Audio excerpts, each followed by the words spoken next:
Bueno, hoy vamos a ver la clase de inflamación, choque, isquemia y daño por reperfusión. Mi nombre es Janina Meyali Cabrera Antonio, soy residente de Medicina Crítica Pediátrica. Para empezar vamos a repasar algunos conceptos como el de la inflamación, la cual está descrita en el Rogers como una reacción localizada que puede ser provocada por una invasión microbiana o una lesión al tejido estéril, que sirve para destruir, diluir o secuestrar tanto el agente nocivo como el tejido lesionado e iniciar el proceso de curación. En otras palabras, la inflamación es el conjunto de respuestas innatas y adaptativas del sistema inmune con las que el organismo controla la alteración a su homeostasis, que puede ser desencadenada por diversos estímulos. El ejemplo más común son las infecciones, pero puede ser por otros como traumatismos, eventos quirúrgicos, algún evento de hipoxia, y que finalmente conllevan a iniciar un proceso de curación. Cuando esta respuesta inflamatoria esté intacta, va a constar de tres funciones principales, que van a ser prevenir la extensión del daño, desarrollar una respuesta inmune adaptativa y controlar y solucionar la respuesta inflamatoria en sí, promoviendo la regeneración, remodelación y cicatrización. En una primera fase se va a producir la activación de células inflamatorias como macrófagos, células dendríticas y monocitos y mastocitos. Estos a su vez van a liberar mediadores como las citocinas para poder iniciar el proceso de respuesta inflamatoria. El ejemplo más común es el de la astilla que pica el dedo, el cual es un tejido, más bien la piel de este dedo es un tejido intacto, estéril, y que con el contacto de la espina pues se va a desarrollar un estímulo agresivo que va a provocar el inicio de esta respuesta inflamatoria. Para tal proceso,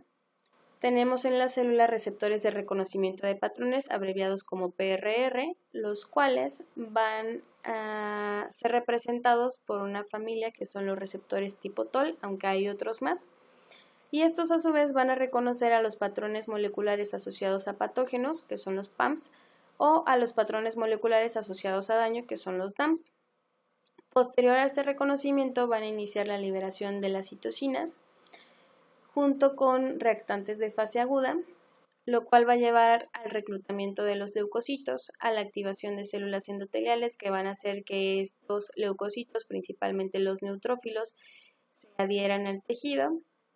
permitiendo que a través de la vasodilatación y la permeabilidad vascular, que va a estar aumentada por esta respuesta, pues puedan salir hacia el sitio donde fue la agresión, provocando como tal el edema,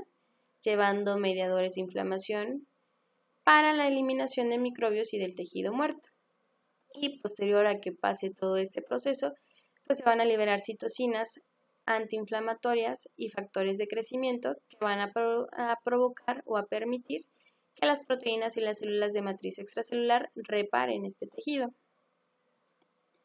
En otro esquema, pues tenemos la agresión inicial, que va a producir una respuesta local, en donde van a llegar las citocinas proinflamatorias, como el factor de necrosis tumoral alfa, las interleucinas 1B, 1,6, 1,8, entre otras, además de interferones. Estos van a ser como un ciclo vicioso en donde van a estar atrayendo más factores, lo cual es conocido en algunos libros como una segunda ola, que es conlleva la activación del factor activador de plaquetas, la liberación de óxido nítrico, la activación del sistema de complemento. A nivel del endotelio se van a presentar las integrinas, selectinas y adhesinas, que son las células que mencionaba que van a permitir que el neutrófilo se pueda adherir al endotelio y pueda pasar hacia el sitio donde está la agresión. Van a liberar también derivados del ácido araquidónico como los tromboxanos, las prostaglandinas y los leucotrienos, y que al final de cuentas nos van a dar los 5 puntos cardinales que caracterizan a la inflamación, los cuales ya han sido descritos desde tiempos inmemoriales, desde el primer siglo, y que están caracterizados pues por el calor y el rubor que provoca la vasodilatación, la tumefacción que va a ser provocada por el edema, el dolor que va a ser provocado por las prostaglandinas, y posteriormente la pérdida de función,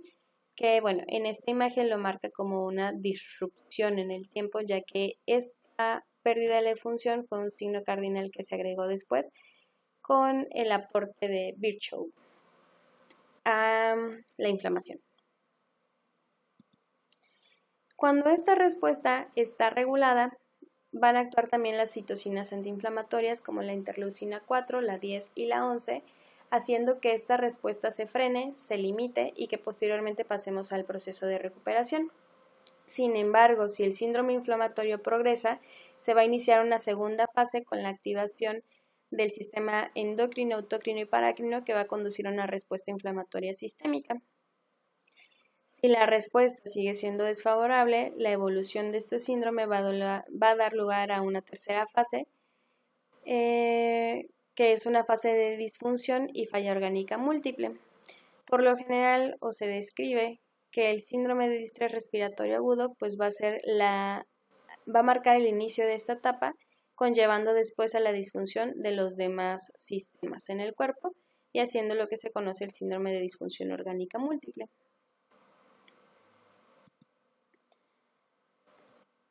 Durante el proceso de esta fase 2 y fase 3 es cuando se van a activar la secreción de hormonas contrarreguladoras, como la hormona adenocorticotropa, el cortisol, las catecolaminas, el glucagón, entre otras.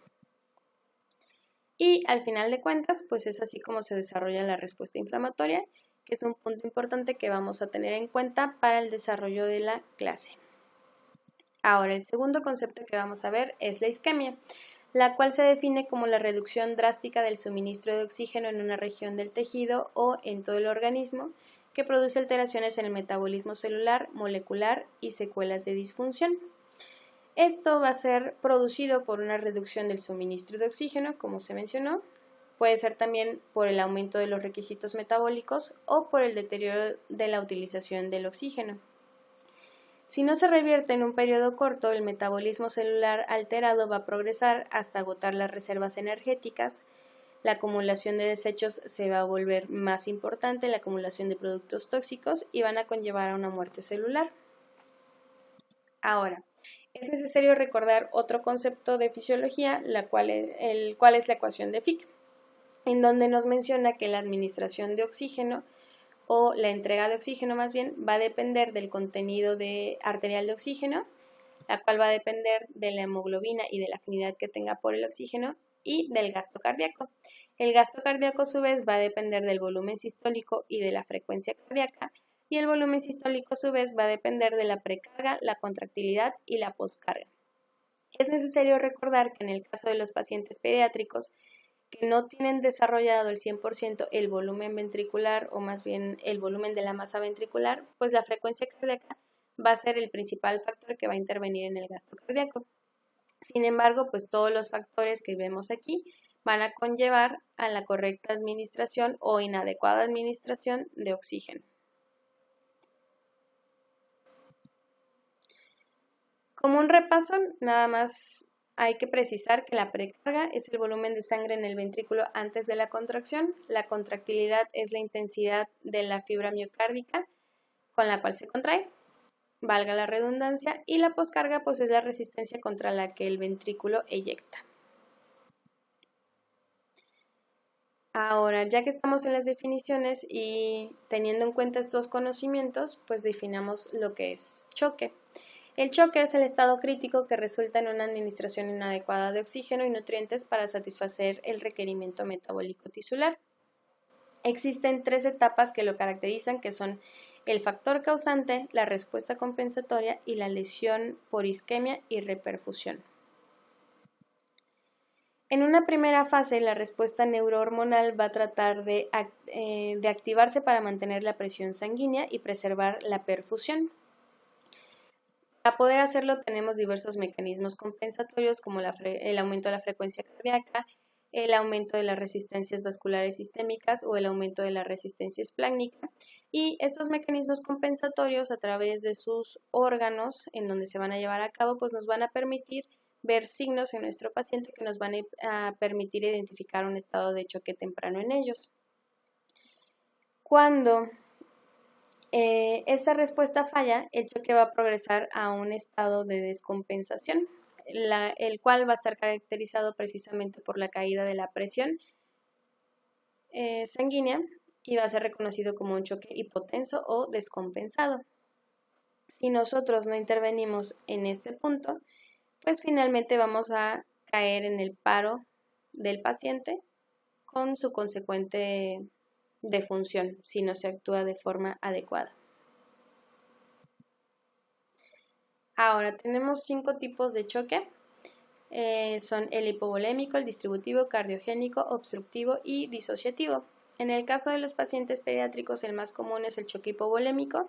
el cual está caracterizado por un volumen sanguíneo o una capacidad de transporte inadecuada. Los dos principales ejemplos que tenemos son el hemorrágico y el secundario a la deshidratación. En un segundo lugar tenemos el choque distributivo, que como su nombre lo menciona, es por la distribución inadecuada del volumen y flujo sanguíneo. El principal ejemplo que tenemos es la sepsis, pero pues también pueden ser choques provocados por una reacción anafiláctica o por un choque neurogénico. En tercer lugar tenemos el choque cardiogénico, que su fisiopatología va a ser determinada por la mala contractilidad cardíaca y es el tipo de choque que encontramos en pacientes que tienen, por ejemplo, una enfermedad, una cardiopatía congénita. Y por último, se menciona que pues, son los menos frecuentes el choque obstructivo y el choque disociativo. Que el choque obstructivo como tal pues, va a ser la obstrucción al flujo sanguíneo. Este puede ser ocasionado por el taponamiento cardíaco, por un neumotórax a tensión o por una embolia pulmonar. Y el choque disociativo pues, va a ser por el mal funcionamiento de la hemoglobina, ya que no va a poder distribuir de forma adecuada el oxígeno. Y es secundaria a la intoxicación por metahemoglobina o por carboxihemoglobina, que son poco frecuentes en los pacientes pediátricos, pero es importante tener en cuenta. Ahora, ¿cómo va a funcionar cada tipo de choque? Pues vamos a ver que la función va a depender precisamente de los cambios que hagan en la precarga, en la contractilidad y en la poscarga. En el caso del choque hipovolémico, la precarga va a estar reducida, la contractilidad puede estar normal o aumentada y la poscarga va a estar aumentada. En el choque distributivo, dependiendo de qué tipo de choque tengamos, ya sea séptico, anafiláctico o neurogénico, la precarga va a estar de normal a disminuida, la contractilidad puede estar variable y la poscarga puede estar variable. En el choque cardiogénico, que es en donde la bomba va a estar funcionando inadecuadamente, la contractilidad va a estar reducida, la precarga va a ser variable y la poscarga va a estar aumentada. Y en el choque obstructivo vamos a encontrar una contractilidad afectada, una poscarga aumentada y pues la precarga va a estar variable. Ahora, entrando en el tema de choque, es importante mencionar las causas reversibles de paro, como un paréntesis nada más, recordando nuestras H's y nuestras T's, ¿no? En el caso de las H's tenemos las causas de hipovolemia, hipoxia, la acidosis representada por el aumento de los hidrogeniones, la hipercalemia, la hipocalemia, la hipoglicemia y la hipotermia. Y en el caso de las T's, representando al neumotórax a tensión, el taponamiento, las toxinas, la trombosis pulmonar y la trombosis coronaria. Ahora, cualquiera que sea la causa del choque o la causa de la isquemia, va a llevar a una deficiencia aguda de la entrega de oxígeno y posteriormente a su consecuente daño por reperfusión. Sabemos entonces que el tratamiento de la isquemia pues, va a ser la restauración del flujo sanguíneo, que es llamado reperfusión, y la recuperación de los niveles normales de oxígeno, que es la reoxigenación. Durante el proceso de isquemia vamos a tener la liberación de diversos productos que en cuanto se logre la reperfusión y la reoxigenación se van a liberar. Y estos productos van a provocar una desregulación de la respuesta inflamatoria que puede conducir a la muerte celular y a la falla orgánica múltiple. En este algoritmo o en este esquema hace énfasis sobre el choque séptico, que de por sí va a estar provocando una desregulación de la inflamación innata del sistema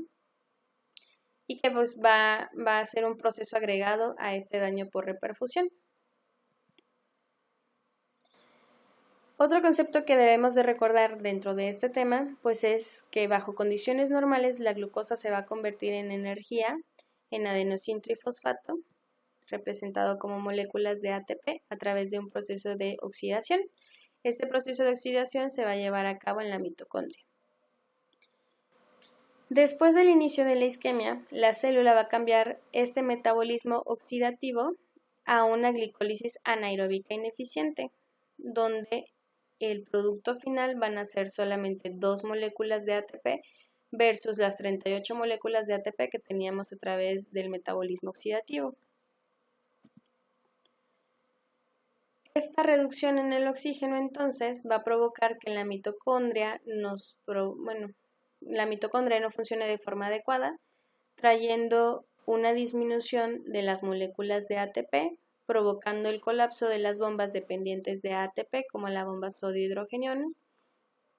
disminuyendo la síntesis de proteínas y de ADN. El uso de la glucólisis anaeróbica va a acumular lactato y va a acumular hidrogeniones, provocando la disminución del pH. Esta disminución del pH va a activar enzimas lisosomales que van a llevar a la disrupción de la membrana y a la generación de la apoptosis celular. La disminución del pH también va a provocar la inhibición de la glicólisis. Y por otra parte, el fallo en las bombas va a conllevar a una salida de potasio y a un influjo de sodio y calcio. Esta entrada de sodio va a estar acompañada por la entrada de agua que va a provocar el edema celular o el edema intracelular. El aumento de calcio a su vez va a provocar la activación de las enzimas lisosomales y la disrupción de la mitocondria, trayendo consigo, pues al fin y al cabo, la muerte celular o la apoptosis. Hay que recordar que la intensidad y la duración de la isquemia son los factores que van a influir en la recuperación y que cuando ésta no se lleva a cabo en el tiempo adecuado, pues nos va a llevar a un daño irreversible de la célula. Ahora, en este esquema vamos a ver que paradójicamente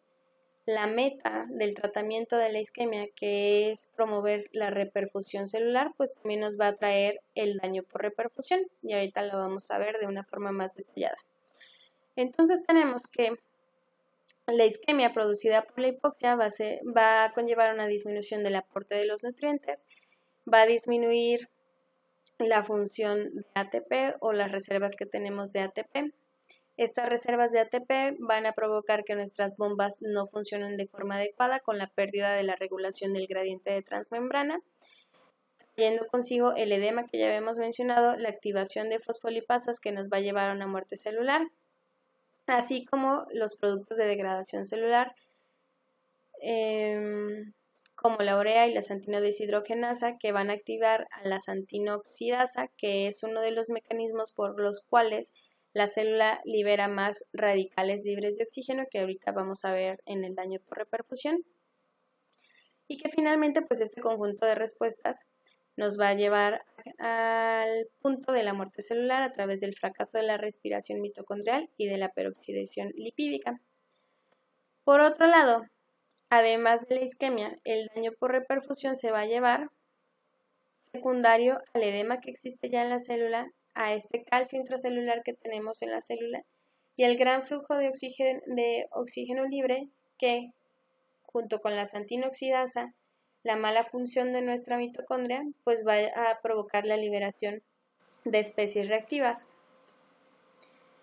como por ejemplo los radicales libres derivados del oxígeno, como son el anión superóxido, los radicales hidroxilos, el peróxido de hidrógeno o el peroxinítrico.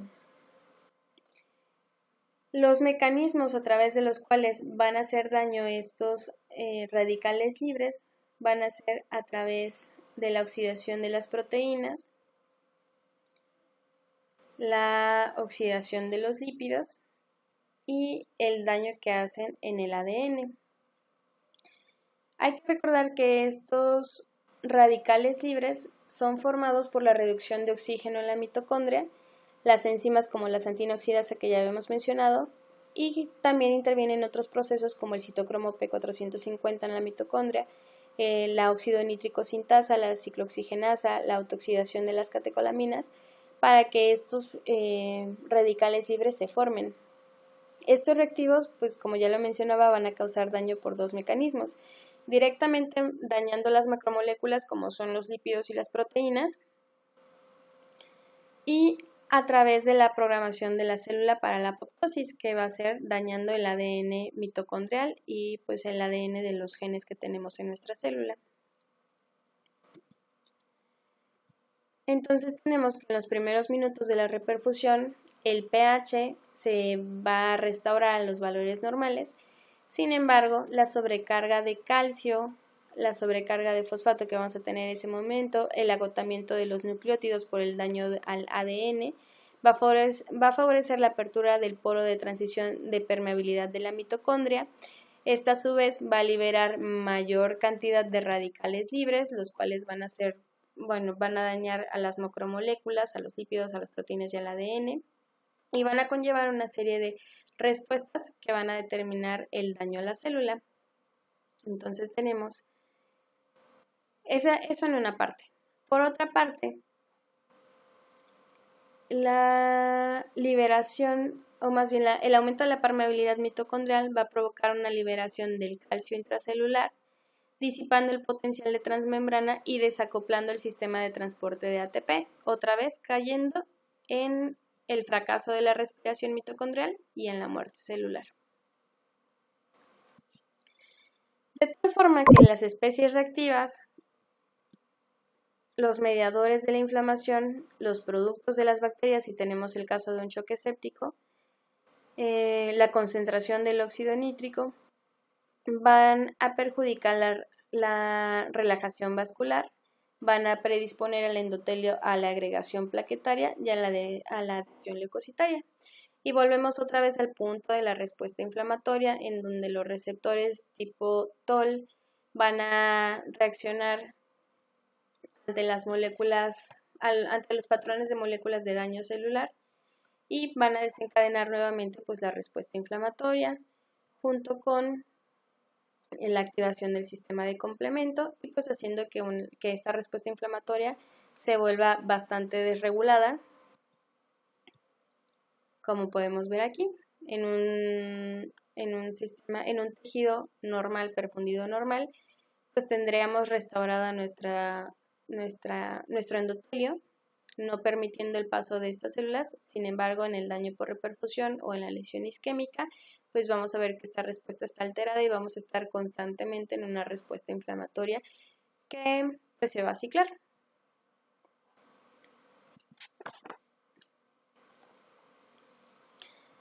Ahora,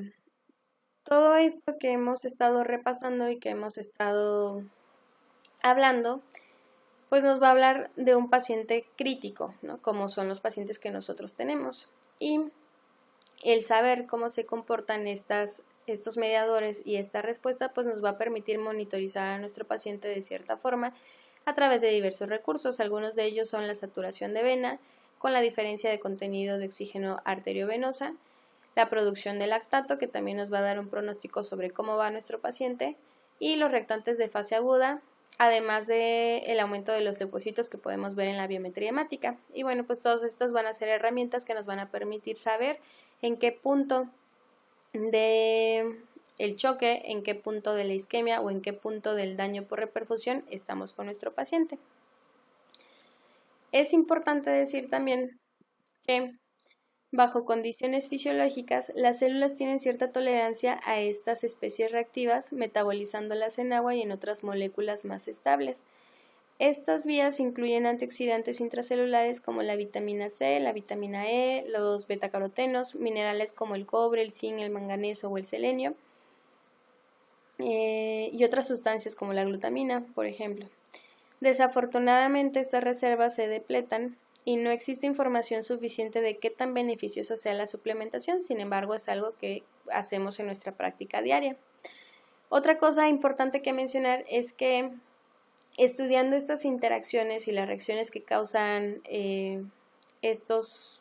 procesos de isquemia, de choque, de reperfusión, pues he encontrado en modelos animales que los inhibidores de las metaloproteinasas confieren cierta resistencia a la isquemia y al choque, así como anticuerpos contra las moléculas de adhesión hacen que esta respuesta no sea tan grave. Sin embargo, pues estos protocolos todavía están muy limitados, ya que se han utilizado pues principalmente en animales. Entonces, no tenemos como tal algún tratamiento en específico que nos ayude a limitar estas respuestas. Sin embargo, pues el conocimiento de cómo se llevan a cabo estos mecanismos fisiopatológicos pues nos van a permitir hacer las intervenciones correspondientes antes de llegar pues a este daño celular. De tal forma, como conclusión, tenemos que será importante entonces restablecer la administración de oxígeno en nuestros pacientes cuando encontremos un paciente en estado de respuesta inflamatoria, en estado de choque, en estado de isquemia o en el estado de reperfusión. Y la forma en la que vamos a restablecer la administración de oxígeno pues va a ser optimizando el contenido de oxígeno, mejorando el volumen y la distribución del gasto cardíaco, haciendo las correcciones necesarias para las alteraciones metabólicas y reduciendo la demanda de oxígeno. Y pues eso sería todo. Espero que esta explicación haya sido fácil de comprender. Es un tema bastante largo, es necesario hacer el repaso de muchos de los conceptos que traemos ahí guardados sobre fisiología, pero pues es importante comprender porque a fin de cuentas es sobre lo que trata el paciente crítico pediátrico, el paciente crítico en general. Entonces, pues es un tema bastante importante para conocer cómo son estas vías de inflamación y de reparación. Gracias.